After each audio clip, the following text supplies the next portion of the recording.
Good morning, everybody. So it's 2:49, a little early, but I woke up at midnight, couldn't sleep, and decided to do a little Bible reading. Came across Haggai, the short sections, 2 chapters.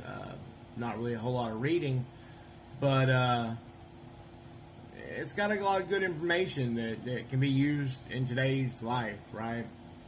So Haggai, chapter 1, and forgive me if I'm pronouncing that completely wrong.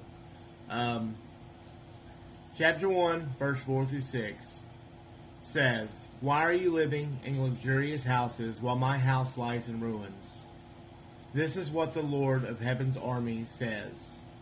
Look at what's happening to you. You have planted much and harvested little. You eat but are not satisfied. You drink but are still thirsty. You put on clothes but cannot keep warm. Your wages disappear as though you were putting them in pockets filled with holes." Now, this is the NLT version. There's plenty out there to read with different wording. But you ever felt like that? No matter what you do, what you're going for, man, it never seems to work out right. Right? You want that big pay raise. You want that new car, the big screen TV. You want this, you want that.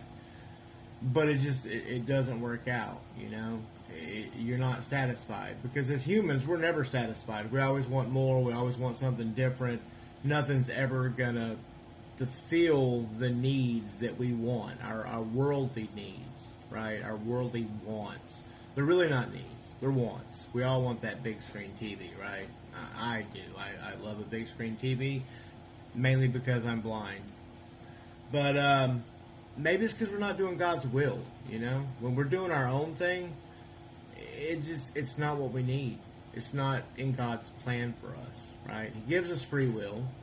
He gives us options, and He lets us make our own choices. But in the end, He's got a plan for us all, okay? This whole book is talking about God's temple, right? He wanted it rebuilt. The people didn't want to. They were trying to do their own thing. Well, in that, nothing worked out. Everything was just falling apart. They weren't getting what they needed or what they felt they needed, what they deserved or what they felt they deserved. But once they gave in and started building His temple, the one that He chose to build His temple, he was blessed. Everything started working out for him. He was doing what he was asked to do by God. He was following God's will and not his own.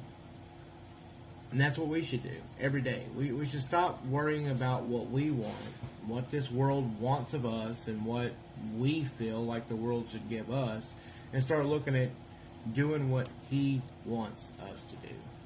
Because when we start doing what He wants us to do, we will be blessed. It might not be money. It might not be that big screen TV or the fancy new car, but we'll be blessed. He will be with us every step of the way. And if we continue to do His will, we're going to end up in His kingdom. Do His will. Follow what He wants us to do. Stop fighting Him on it. Ask Him. Prayer every day. Ask Him what He wants of you. I started doing it, and my life has took a turn. I spent years fighting Him, trying to do my own thing, and everything I touched turned to complete garbage. The minute I turned my life to Him and put it in His hands, man, it's even when things are falling down around me. Man, yesterday was it was a rough day. Everything kept going wrong. And but you know what? It's whatever. I mean, our time here on earth is short. Our time in heaven is for eternity, and we can't even process that as humans. But if we follow Him, follow His will, His commands, it will work out. And even if you don't get what you want, He'll bless you with a peace the comfort and the ability to get through it if you lean on Him and not yourself. And that's the key.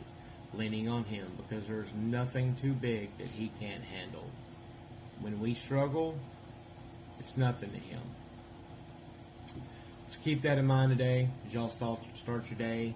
And man, I hope everybody has a blessed day. And just remember, follow God's plan.